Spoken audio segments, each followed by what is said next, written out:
Everybody, I know being healthy can be quite confusing. There's so much information about health, and a lot of people just equate it to diet. They always ask, what kind of diet are you eating? And they try to compare the diet to somebody's health. Often people go by the way somebody looks, and they compare that to somebody's health.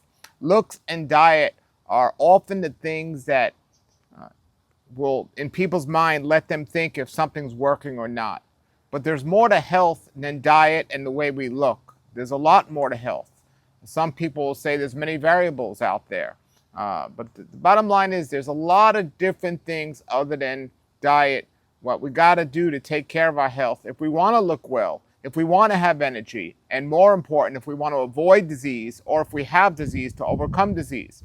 So what I decided I would do here is help you to get away from the confusion, and let's look at the day. We'll go through a whole day of what health should look like. We'll talk about diet, but we'll talk about other things as well. And we're going to start off with different things, and you could take notes and write these down. So these are important. Now, I do want to say too is, depending where you're watching this video, I do have a member website, which is a very inexpensive monthly cost, where you can watch all these videos without any interruptions, without any ads, and you could also get them before everyone else gets them at my website, rawlifehealthshow.com. rawlifehealthshow.com. I'll put a link below. So starting off our day, how should this look? And this, when I talk about all of these things, are for people that have not yet been diagnosed with a disease. If somebody has been diagnosed with a disease, everything you hear about health or everything you're thinking about has to be adjusted towards that particular situation that a person is dealing with. It doesn't mean these things won't work. It means that person might need more than just these things I'm talking about. But if you have not been diagnosed with the disease, I know these things will help and are best for just about everyone. So let's start about waking up time and sleep in general. What time is the ideal time to wake up every single day? Now, there's this notion or this thought that we should all get 8 hours of sleep a night. But that can be quite deceiving, because just because we're in bed doesn't mean we're sleeping. Also, there's many different stages of sleep. In addition to that, somebody who works a lot harder and is more active throughout the day might need more sleep than somebody who is not active throughout the day and may be resting throughout the day. So there's no one size fits all when it comes to sleep, but there is an ideal time for us to be awake. Now, some people might consider themselves a night person. Some people might consider themselves a morning person, but these are habits that we've created. I've seen some reports or scientific reports that say there truly can be night owls, so to say, that people that thrive better at nighttime. Even so, if you fit into that category, that can be adjusted to getting up and going to sleep at a time that keeps your body more in rhythm from a health standpoint with the sun and the moon. And when it comes to health, and what I'm trying to explain, and I'm happily discovering that there's ancient texts from information around the world that is confirming what I'm discovering. There's a direct connection between our health and our environment. And I don't just mean with like the air we're breathing and pollution and things like this. I mean with the sun and the moon. Even in the Bible, it says the signs are in the sky. And the sun and the moon really should help us to realize if we're aligned with the way we were created to live, to be at optimum health. So, with that in consideration, and those thoughts, and understanding that being a night owl is a habit that's been created and it can be broken or changed, the ideal time to wake up for the ultimate health is based on the sun. Now, this is really important to understand. There's not 60 minutes in an hour. And I talk about this in my book, The Daylight Diet. Unless you're living on the equator, where there's 12 hours of daylight and 12 hours of sunlight, and each hour would be 60 minutes every single day, it's going to change based on the season. In the summer, the days are longer and the nights are shorter. In the winter, the nights are longer and the days are shorter. So if you truly want to get in alignment with your body, the best way possible, you can figure out the mathematical way of sunrise to sunset, dividing it by 12 and figuring it out how many minutes are truly in an hour to truly know when the first, second, and third hour of sunlight truly are. But for the sake of making this practical and easy, we're not going to do that. I'm going to make it easier for you. Now, I'd like to base everything on the true time of sunlight and sunrise based on how many minutes are in an hour.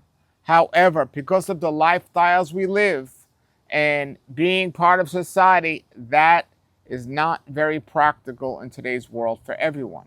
So I would say the ideal time that people should wake up is 1 hour to 1.5 hours before sunrise. Now, some of you might hear that and say, there's no way I can get up before sunrise because I need to get the proper amount of sleep. And I go to sleep late, or I'm a night owl or something like this. And I'm not telling you to change what you're doing. I'm just saying what I perceive through my study and research as being the optimal time for us to be in tune with, we could say nature, we could say God because he created our bodies, or we could say just health in general with the sun and the moon. And there's something that is really powerful about being up when the sun comes up. Extremely powerful. Is to being up, and being outside is even better when the sun comes up. And if you could see the sun rising every single day and the sky turning from darkness to light, that is an extremely healthy connection to being in tune with nature. There's something extremely peaceful, no matter where you are in the world, if you're in a big city or if you're living on a beach in some tropical island, about that time of the day, they call it dawn, right? When the sun breaks the horizon and everything starts lighting up. As a matter of fact, there's a lot of information coming out, and it's been out about looking at the sun, and we can get so much power and energy from the sun and all these different things. Well, when the sun is out in the middle of the daytime at its highest peak, it's not healthy to be looking at the sun at that point. However, there's something called light therapy that will confirm this. There's particular colors that promote healing and relaxation and rejuvenation in the body, and that is the colors of the sunrise. So if we look at the sun and the sky when the sun is rising, the light is going on, this is the ideal thing to do. So why not get up at sunrise and go outside and look at it? Well, we want to get our body in a situation where we're prepared for that. And so getting up an hour before sunrise is going to do that. Now, again, if we had the true calculations of when sunrise truly was, we'd be able to say or think, all right, there's in this season 45 minutes in an hour, so I can get up 45 minutes before sunrise, or this season it might be 103 minutes in an hour, so I got to be up at 1 hour and 15 minutes before sunrise. But in general, 1 hour to 1.5 hours before sunrise gives us an opportunity to wake up, maybe do some stretching and some breathing exercises and just meditation and praying, to spend that time preparing yourself for this powerful connection. And I don't want to say with the sun because that sounds very new agey, but I want to say this powerful connection with aligning your body with the way it was designed to live. And it's as simple as knowing when the sun is going to rise, and that's pretty simple because we could look at our phones these days or anywhere to know when the sun's going to rise the next morning. So getting up before the sun rises, getting prepared for your day, and getting out and seeing the sunrise. If you could be outside, wonderful. If you have to be inside near a window, do what you got to do. But that would be the ideal. Now, some of you, that's going to change during the season.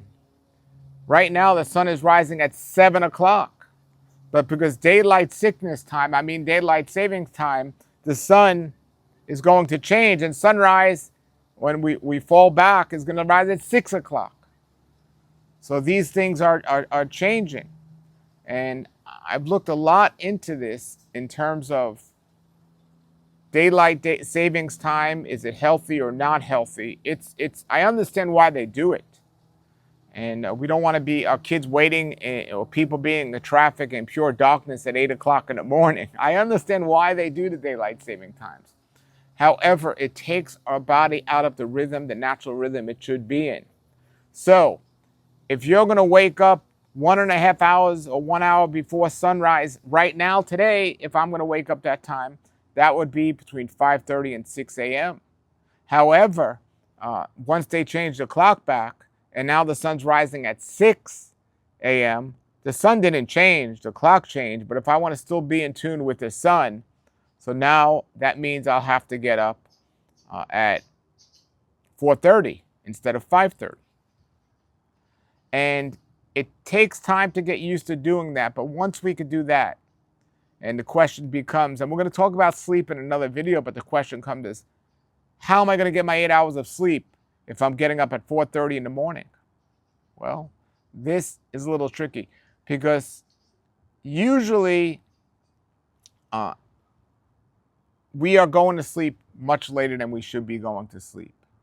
And realistically, many of us cannot get to sleep at like a time where we're going to get the 8 hours of sleep that we should look for. And again, some people might need less, some people might need more. And just because you're in bed 8 hours doesn't mean you're sleeping 8 hours. And I'm learning this now that I have a tracker. Before I had this Aura ring, if I was in bed 8 hours, I would think, I feel amazing. I got 8 hours of sleep.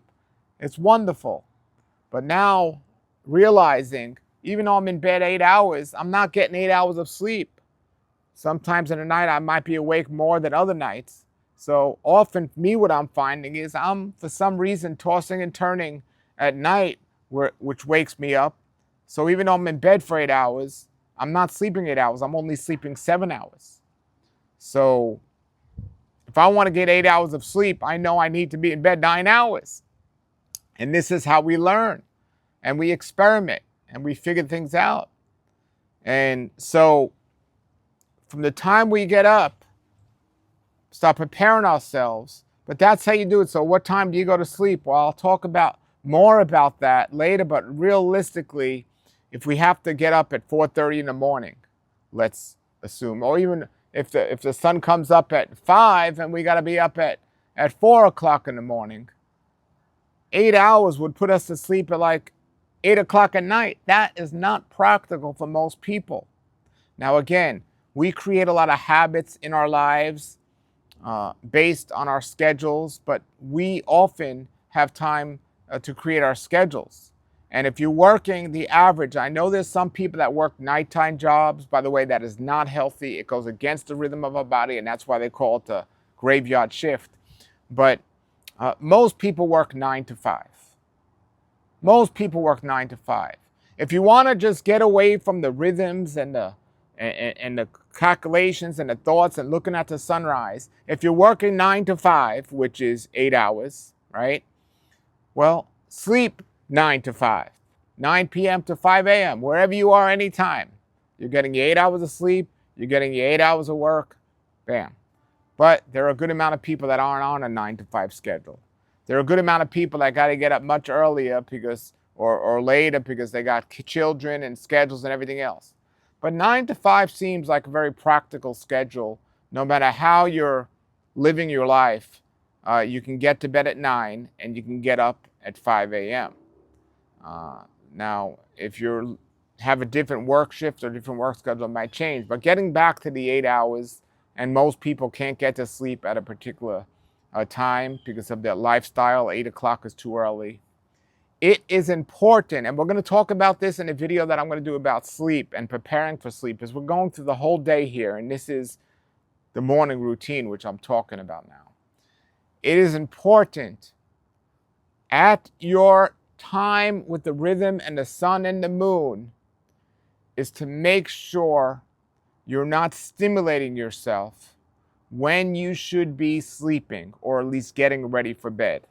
So, yes, it's not practical that we can all get to bed at 8 o'clock at night, but it should be practical and realistic that we can start eliminating the stimulation at 8 o'clock at night. Or even, and when I talk about the nighttime routine, I'm going to talk about this an hour before your nighttime sleeping hour. So if your sunrise and sunset time might be 8 o'clock at night where you got to sleep, but you can't practically get to sleep at that time, whether you can or you can't, 7 o'clock at night, you should start cutting out the stimulation. And just like I said, the light and the sunrise and the sunset and the light of the morning sun rising has a big effect on our health. Well, light therapy shows us that in the evening time, it's the same way. If we want to start relaxing our body, if we want to start eliminating, eliminating the blue lights, because what happens when the sun is rising, there's orange, there's yellow, there's red, and there's blue. And the sky's blue. That's time to be awake. We're not nocturnal animals. Well, that would mean in the evening time, we want to eliminate the lights that are stimulating us, and we want to get more in a relaxing tempo. And that would be more of the red lights and the dimmer lights, and not the bright daylight lights. So these are the things we need to consider. So if you're going to get up that early in the morning, 8 hours before, and again, it might be 6 o'clock in the morning in some times of the year, but 8 hours before, and now you're looking at your sleep time, whatever it is. By that time, you want to cut the stimulation out. No blue lights, even if you have to wear red sunglasses, which I started doing, and just to get ready. An hour before that would be the ideal time to get ready, because if you can get to bed when you should be getting to bed, it would be ideal. We're going to talk about sleep, preparing for sleep, and so on in a later video, but the morning routine, what time we should awake. And as for what we should do, stretching, exercising, and so on, and breathing exercises, this would be a good time. Absolutely, in my estimate and understanding, we should always be praying and connecting with our Creator, whatever that means to you. But we could say at any time it's good to pray to our Creator and have that connection. But there's something really special, less distractions, a special energy that comes at that time. So at least for me, that's the best time, an ideal time to be praying and speaking to our Creator. That is the ideal time. It just freshens me up. It gets me ready. It's just really a wonderful thing to do. Now, again, this isn't about perfection. This isn't about we got to do this 100% of the times. I know we all have lives and situations in our lives. So there's going to come times and situations where we might not be able to stick to the schedule exactly, or the schedule that we create for our own bodies exactly. Don't let those times completely disrupt you being in line with nature, with the way we were created, with the sun and the moon. Just start to get an understanding of these different things, and put your body in line with this. Now, before I end the video, I will say, We will talk about food and diet, but this is definitely not the time to be eating when you're waking up this early in the morning. It's not the time to jump out of bed and eat. If you want to take liquid at this time, some water, if you drink, some people drink herbal teas. If you want to take a liquid at this time, that would be okay. But it's not the time to be consuming food this early, especially before the sun rises. The ideal time to eat, and there's a previous video I did that talks about this, is when the sun is at its highest, not at its lowest. I hope these tips are helping you, and if you know any other tips or suggestions that you want to recommend in the comments, that would be wonderful. But we're going to go through the whole day. The ideal things to do and not do for general good health, and really more important is being aligned with the sun and the moon, which our Creator gave us as the signs that we are connecting with these things. And these things will help prevent disease and also help us be healthy. So thank you for watching. Have a great day, everybody, and a great world life.